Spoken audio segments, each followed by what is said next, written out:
Welcome to the E-Show with Neil Ravin. Founded in 2013, the EHL has become the college placement leader on the East Coast. Sit back and learn more about the next step in your junior hockey career. Welcome to the E-Show, presented by the Penalty Box Foundation. The Foundation's mission centers around their daily motto, we take care of our own, as they help out all of those within the hockey community who've experienced a catastrophic event.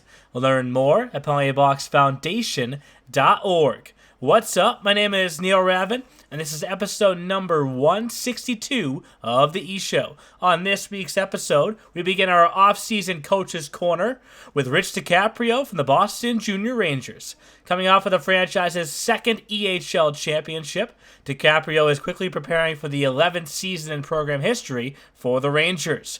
Boston is one of the EHL's original 6 teams that have operated in every season since the league was formed back in 2013. Combining the EHL and EHLP teams together, the Rangers have won 5 playoff championships to go along with 6 regular season championships and a stellar 126 NCAA commitments and counting. Jake Basile chats with Coach DeCaprio to hear how he continues to raise the bar higher and higher year after year. To kick off our Team of the Week series, I am joined by Boston Junior Rangers General Manager and EHL Head Coach Rich DeCaprio. Coach DeCaprio is currently celebrating his second EHL Championship, a win over the New Hampshire Avalanche. Both his squads made Frozen Finals appearances this year, with his EHLP team winning the regular season title.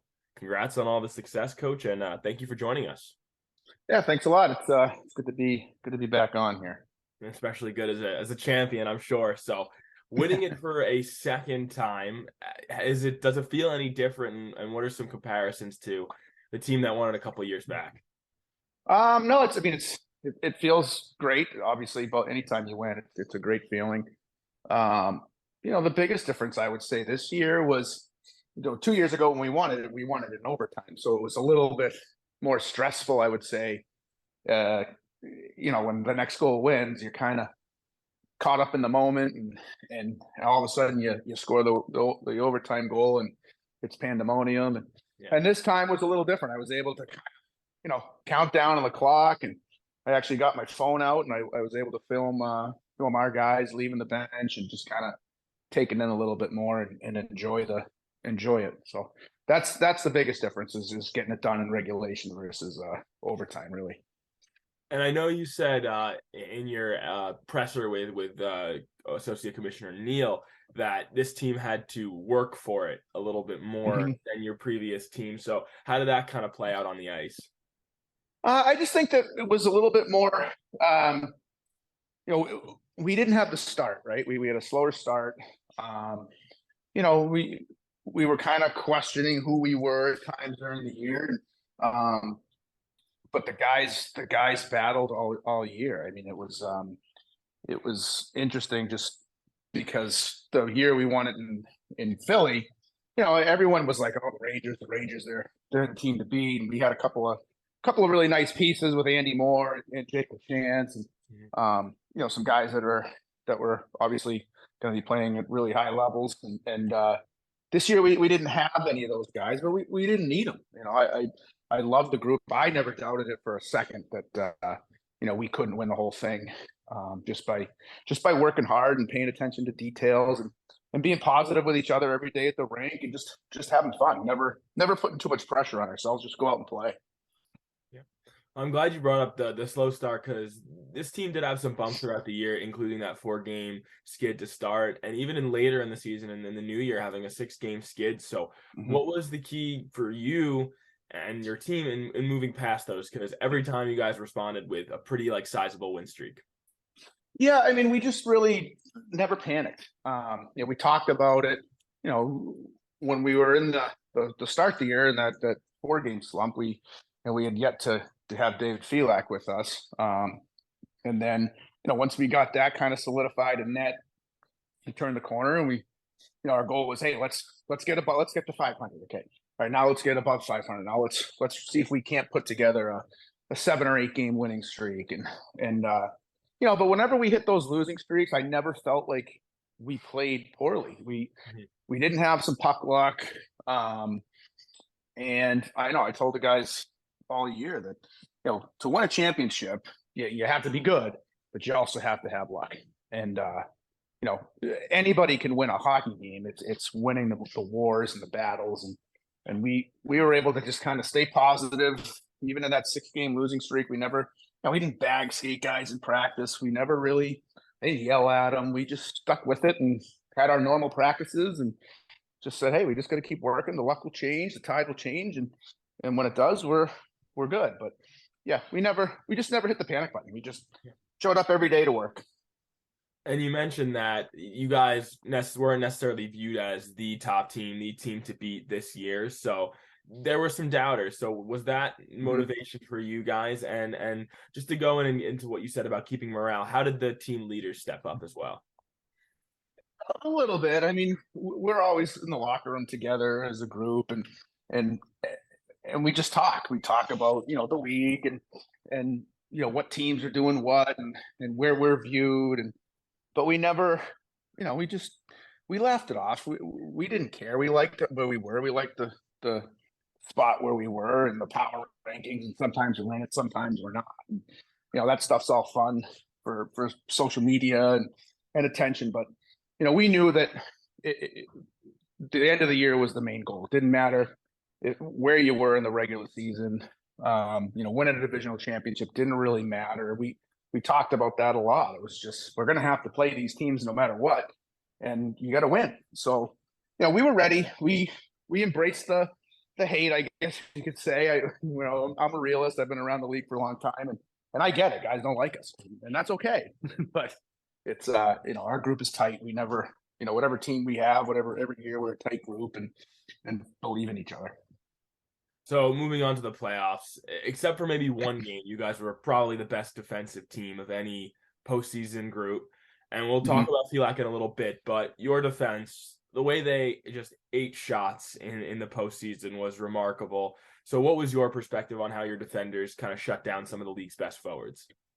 Yeah, I think, to be honest with you, I was under the firm opinion, and I still believe that we had the best D-corps in the league during the entire season. I thought, our D-corps never really changed, until we brought in Adam there at the end, Delka. But any defense, we dressed 7D, and any of those D that played, we had extra D, and it wouldn't matter which 7 were in the lineup. We rolled them. We never matched our D-corps. They all played pretty much equal minutes, other than power play. But I thought our D were tremendous.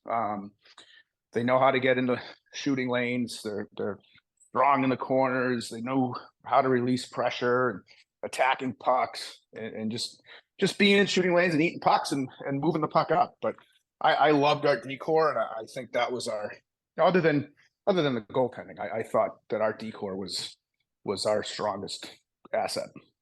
And you and I were talking before the championship game about the 03s on the team and how we were excited about certain guys coming back. So before we get into who they are, what does it say to you that guys are wanting to come back and other prospective players, especially in recruiting season?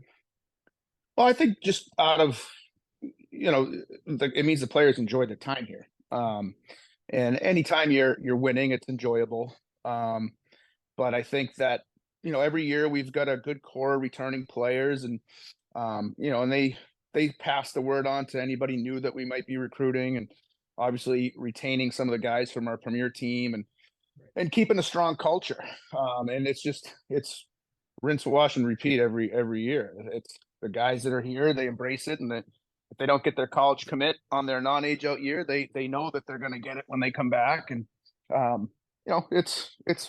I think it's the culture. A player gets in our locker room and they see what we have to offer, on the ice, off the ice, and just the character kind of kids that we have and retain.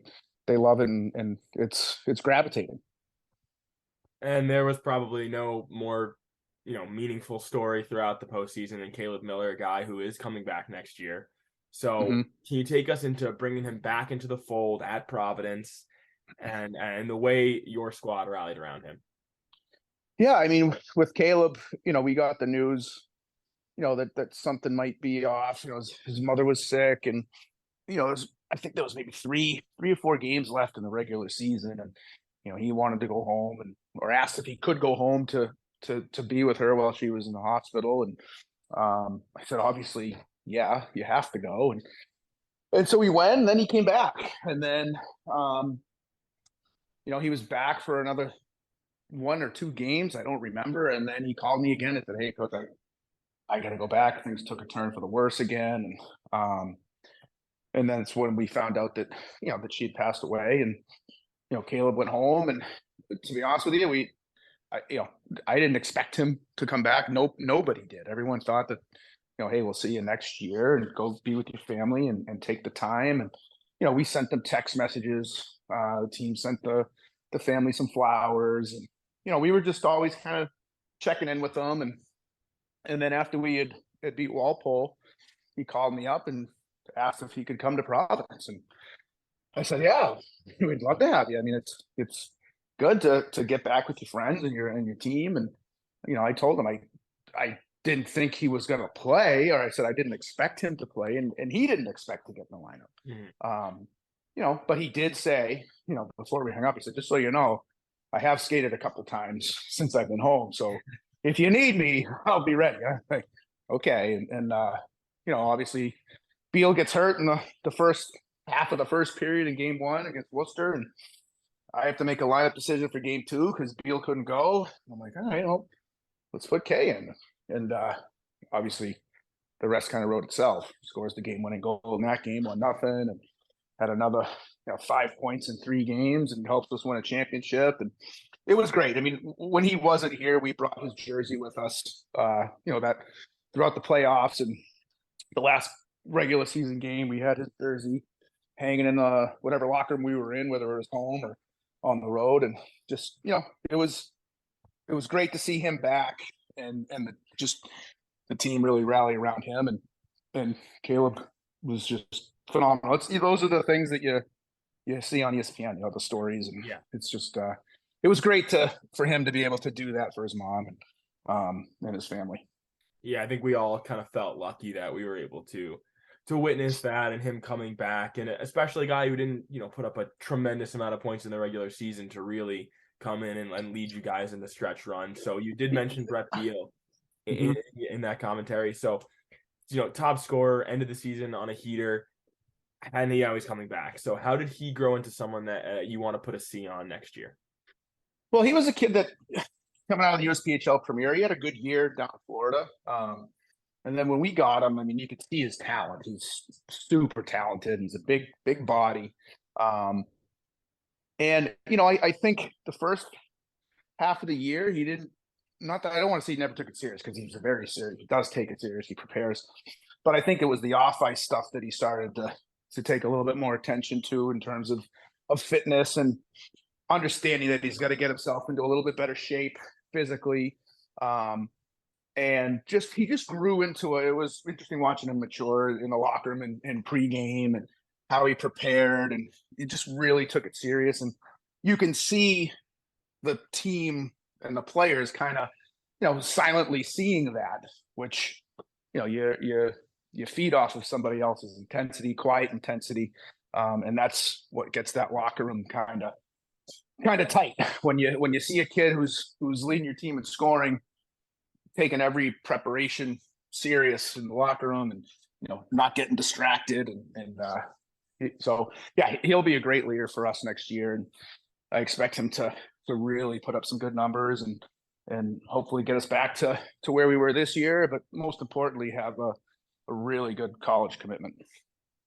And so, especially in February and March, you can't talk about Brett without talking about Tame Mellis and the way those two played together. His growth was well documented in the season, obviously starting in the B and becoming, probably in the MVP conversation in the postseason. So when did you realize that he could perform at the higher level?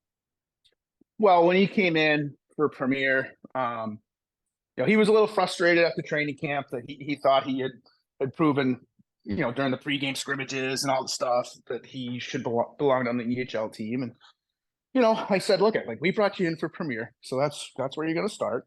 And I said, if you're averaging 3 points a game a month into the season, 2 months into the season, well, obviously I'm going to have to give you a chance. So, obviously 15 games, 35 points. I'm kind of like, yeah, let's give him a shot. And he came up and first game, first shift scores. I'm like, oh boy. So, obviously we keep him up for the next game, goes out and scores again. So I'm like, okay, he's staying. So, and he's just such an electric player, exciting to watch. He's super slick and he's got a really good IQ and he's slippery and he's a great player. There's no question. So I held up my end of the deal. I told him, I said, if you're going to average around 3 points a game, you're coming up, and he did. And he was super happy and obviously helped us get to where we were. What was so interesting to me about him is that I watched him in the premiere and he was obviously fantastic. And then you watch him at the EHL, and in my opinion, he was even more noticeable. So why do you think that is, that when a guy jumps to the higher level, they don't have that growing pain in a case like this guy? Well, I think self-confidence. I think he knew he belonged there from day one, and just trying to prove me wrong. And usually when you get to that next level, you excel. And he was with some better players to help him, that complimented him, like Brett, and he had Heinz on his wing for a little while, and then it ended up being Caleb, and he just complimentary players, right? Like, how good would Yari Curry be without Wayne Gretzky? It's just that next level when you're surrounded by other high level players too. It's going to push you in.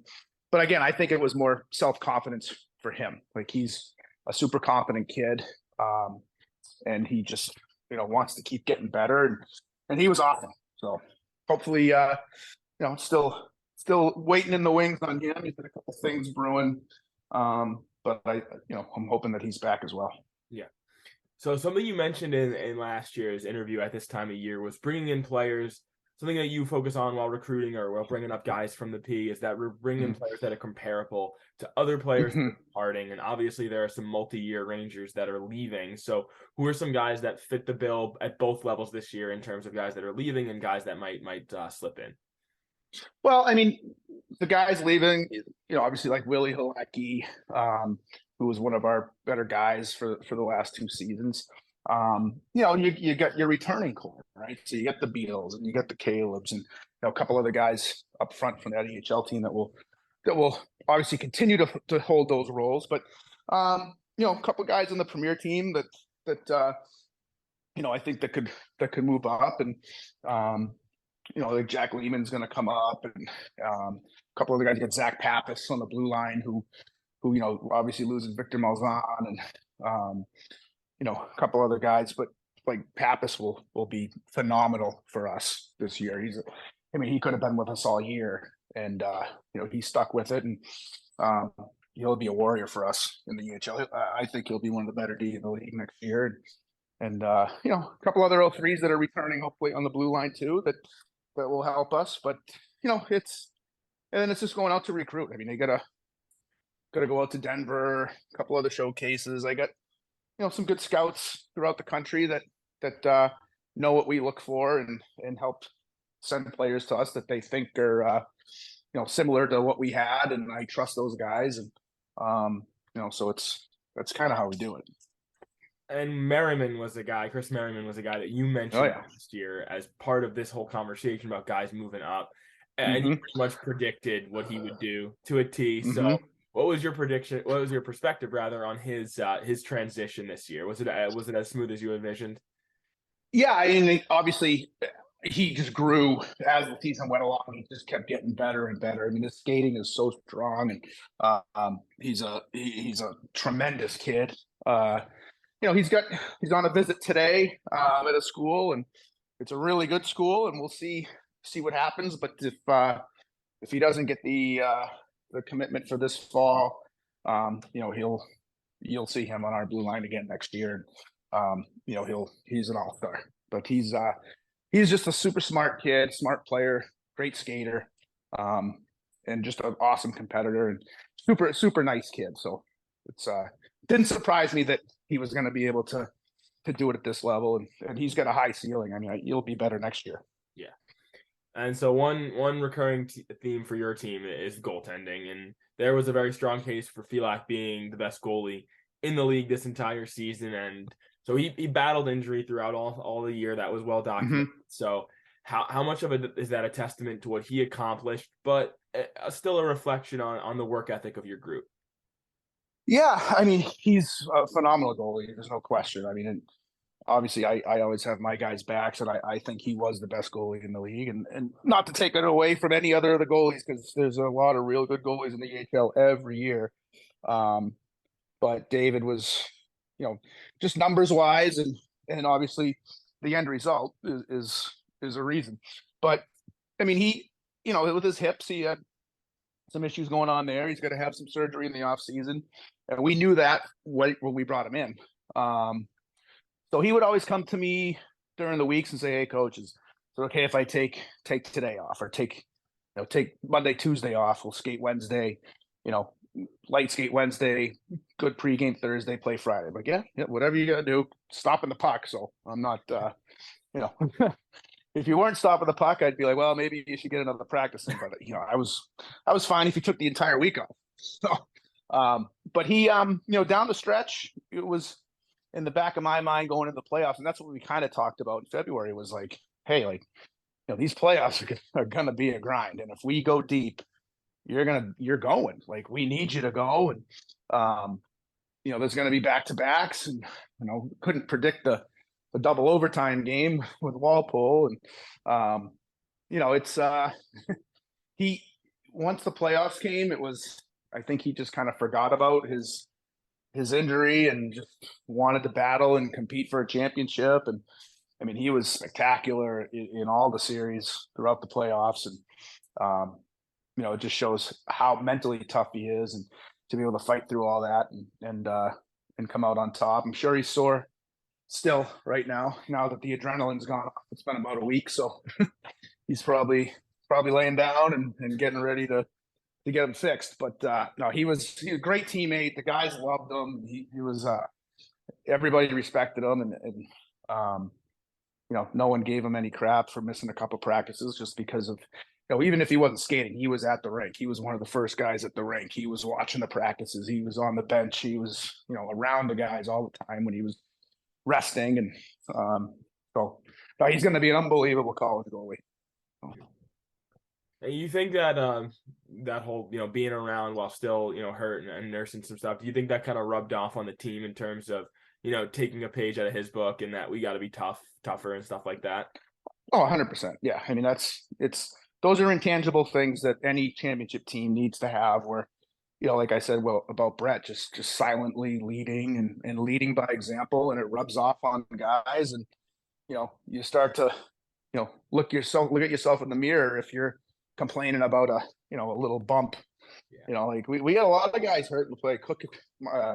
Hunter Cook was really banged up in the playoffs. I mean, he fought through that. And, we had a lot of guys. Victor Malzahn, like a lot of guys were hurt, and they they played through it. Halecki was dinged up. His back was bad. And I think, guys seeing David fighting through all that, and they just were like, I'm playing. I'm not sitting out, so it's good. It's a good trait to have.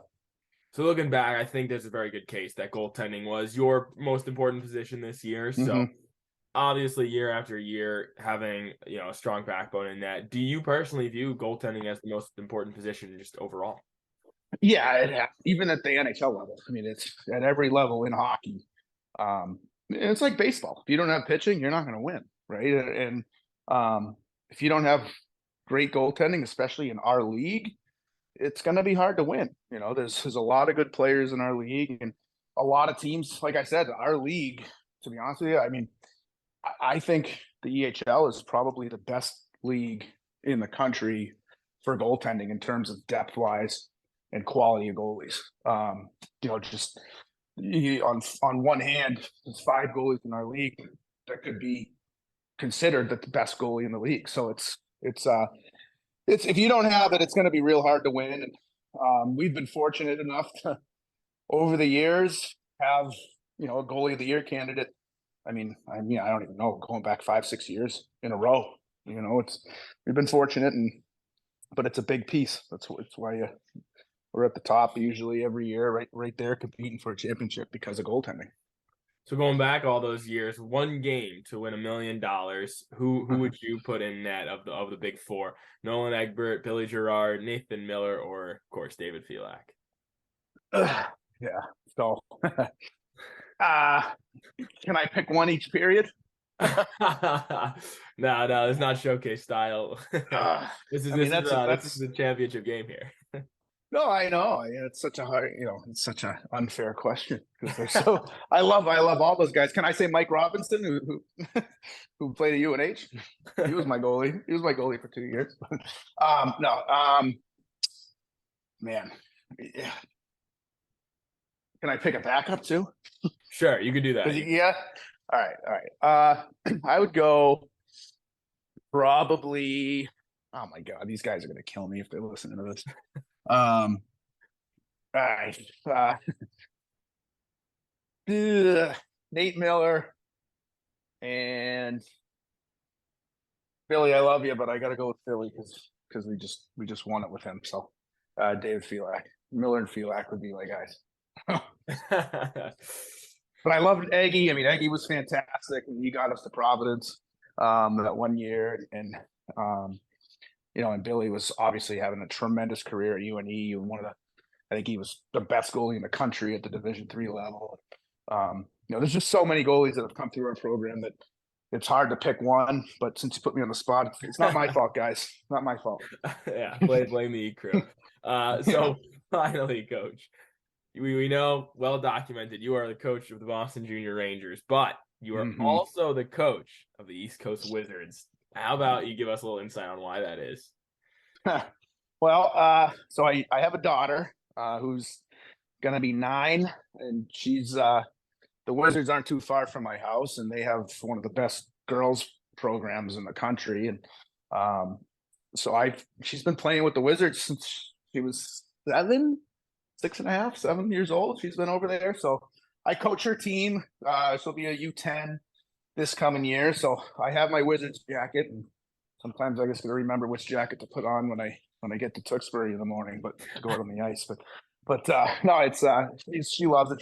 She's actually a goalie. So and after our championship game, she wanted David Filak's autograph on a puck. So she got that. She's sitting on her desk here at the house, and yeah, she's hilarious. But yeah, it's awesome. It's a great girls program. Obviously they're playing in our league too, so it's a good rivalry. They're always tough to play against too, and but yeah, that's why.